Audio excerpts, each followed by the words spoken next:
Honorable fathers of Rome, Caesar hath commanded me to bring him some pure Kino. In small triumph, I present the 1964 historical epic film, The Fall of the Roman Empire. Directed by Anthony Mann and starring some of the best actors of the generation, this film portrays the beginning of the end for one of the greatest empires the world has ever seen, and how it succumbed to greed, corruption, and madness. Capturing the glory of Rome at its apex, this is one of the largest and grandest epic films ever made. The scale of these old movies can't be matched by modern ones, especially when you consider that all of this was done with real actors and sets. Digital effects are for barbarian savages, after all. For all you true Romans, this is The Fall of the Roman Empire.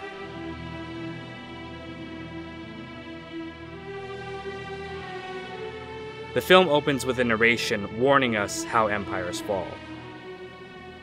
Two of the greatest problems in history are how to account for the rise of Rome and how to account for her fall. We may come nearer to understanding the truth if we remember that the fall of Rome, like her rise, had not one cause, but many. From there we are introduced to Marcus Aurelius, the wise and powerful emperor of Rome, portrayed by Alec Guinness, who you might recognize. He's been fighting a war against the barbarians on the northern frontier of the empire for the last decade. His closest advisors are the former Greek slave Commodus and his general Livius. Livius has close ties to the imperial family, being in love with the emperor's daughter Lucilla and a childhood friend of the emperor's son Commodus. However, the emperor is dying, and he fears what will happen to his empire upon his death. He and Lucilla ask Livius to take over as emperor instead of Commodus, who isn't fit to rule the empire. Livius is hesitant, though, as he loves Commodus like a brother. The news that he is to be disinherited puts a strain on their relationship. The emperor summons all the governors and allies of Rome to his northern fortress to unite them and proclaim Livius as the emperor. But before he can do so, he is assassinated by Commodus's allies. Without any proof, Livius fears the empire won't accept him, so instead he proclaims Commodus as the true emperor. In reward for this, Commodus declares Livius the commander of all Roman armies and the second most powerful man in the empire. However, when he gets back to Rome, Commodus spends his days obsessing over gladiator games and training with Verulus. Out of hatred for his father, he also sets out to undo all the work towards peace and unity Marcus Aurelius did. He demands huge tribute from the eastern provinces and does nothing to solve their famine, which pushes them to the brink of rebellion. Meanwhile, Livius is successful in defeating the barbarians, but per Marcus Aurelius' wishes, he convinces them to surrender peacefully in exchange for Roman citizenship. But in order to grant them this, he needs to persuade the Roman Senate, something Commodus is against. Commodus is able to persuade the stubborn senators, but in revenge for disobeying him, Lucilla is sent away from Livius to live in Armenia with her new husband. However, Livius is soon called by Commodus to put down the rebellion in the east caused by his terrible rule. After arriving there, he learns that the rebellion is being led by Lucilla, who wants to break away from Commodus and form an eastern empire. She tries to persuade Livius to join them, but he refuses, believing in the unity of the empire above all else. The rebels and the loyalists clash, but the battle is soon interrupted by the arrival of Rome's archenemy.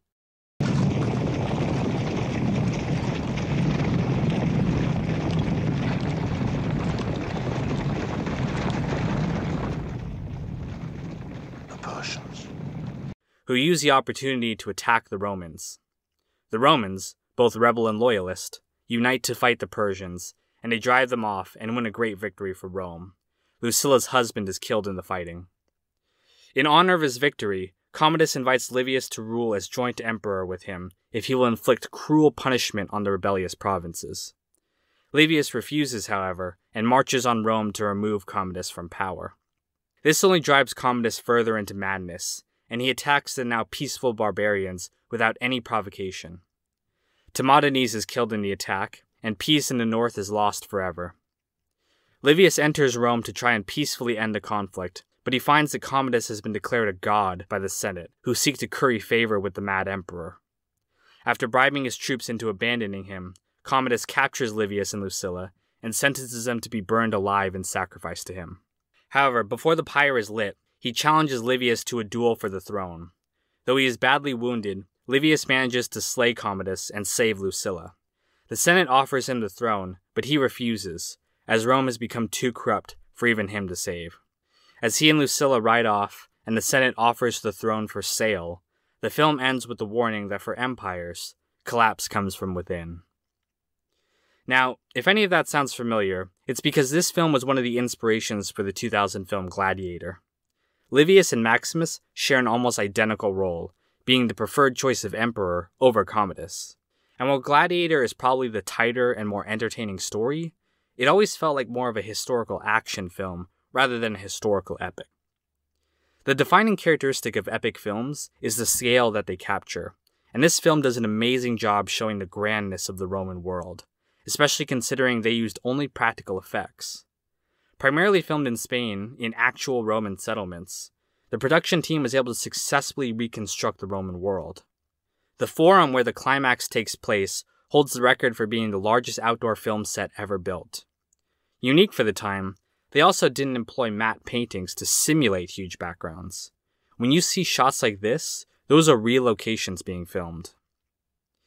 To capture the might and diversity of the empire, they also employed literally thousands of extras, outfitting them all in detailed costumes, and used wide sweeping shots to show how large the legions really were.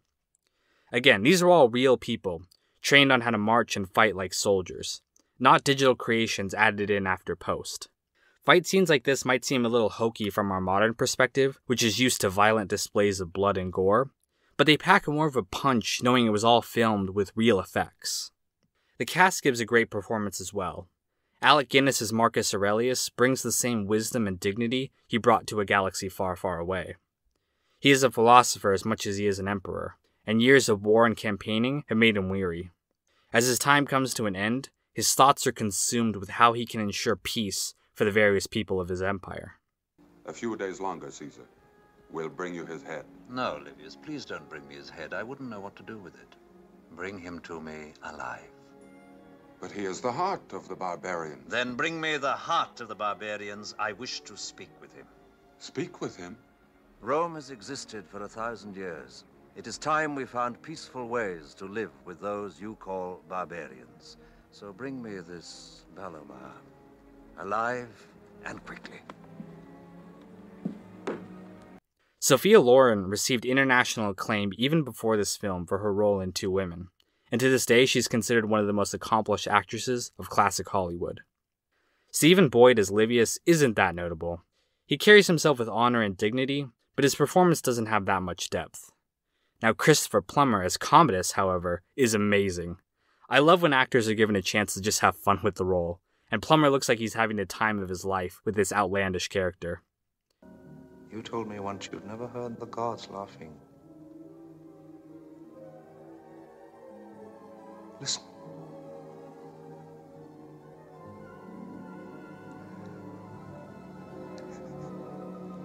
Listen carefully.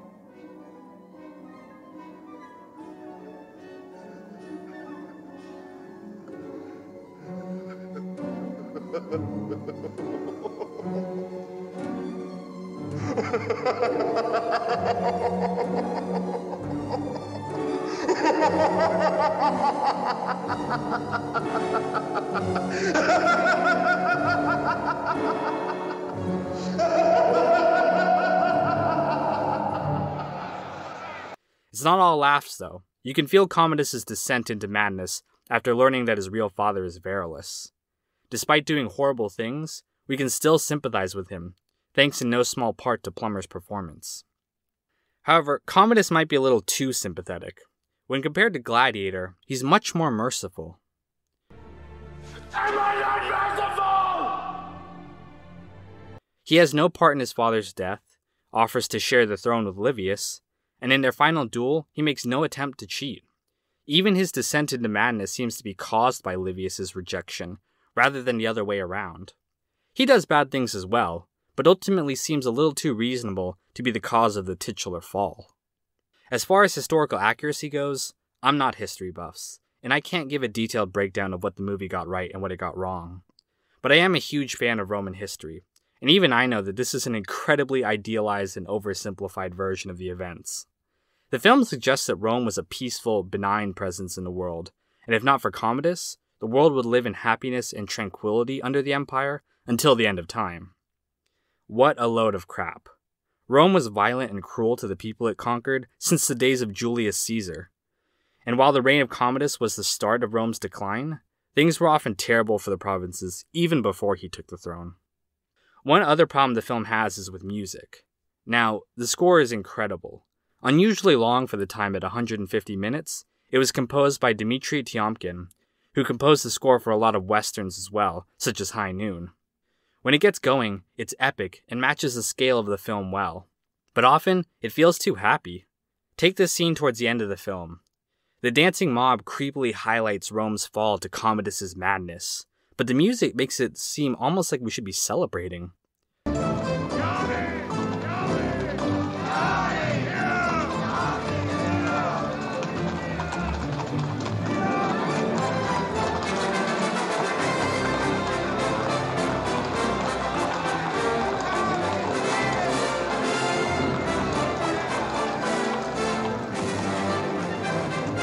Several other places in the film this occurs, and it creates issues with tone. Now, this wasn't an issue for me, but the movie is also incredibly long, at a little over 3 hours. When the film came out, some critics called it bloated and lacking in character, and I think a lot of that comes down to the fact that a lot of screen time is devoted to showing off the large set pieces and the almost operatic tone of the dialogue. But for me, I enjoyed sitting back and seeing the scale this film could create. When the armies of Rome arrived to greet Marcus Aurelius, seeing all the costumes for each of the different provinces, and imagining how life was in each of those exotic places, was enough for me.